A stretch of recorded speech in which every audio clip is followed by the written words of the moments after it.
Iran যুদ্ধ শুধু বিশ্ব রাজনীতিকেই নাড়িয়ে দেয়নি, বদলে দিয়েছে বৈশ্বিক জ্বালানির হিসাব নিকাশ।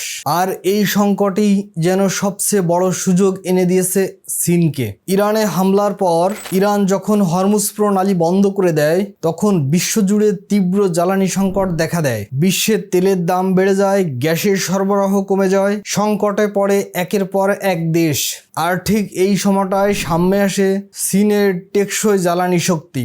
বিশ্ব যখন জ্বালানি সংকটে বিপর্যস্ত, চীনের তখন আর্থিকভাবে পোয়াবারো। তারা রেকর্ড পরিমাণ সোলার প্যানেল, ইলেকট্রিক গাড়ি রপ্তানি করছে। শুধু গত মার্চেই 68 গিগাওয়াট সৌর প্রযুক্তি রপ্তানি করেছে চীন, যা আগের সব রেকর্ড ভেঙে দিয়েছে।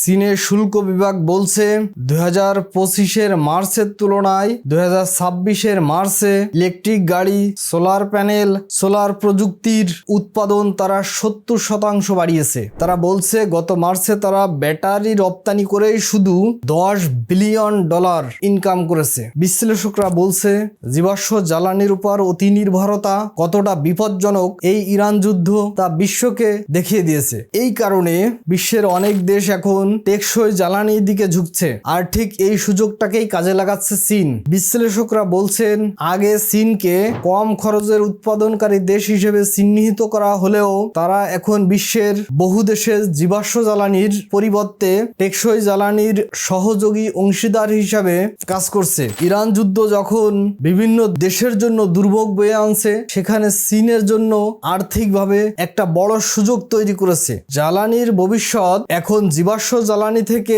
পরিবর্তিত হয়ে সৌর জ্বালানি বা টেকসই জ্বালানির দিকে যাচ্ছে কিনা সেটা এখন সময় বলে দিবে।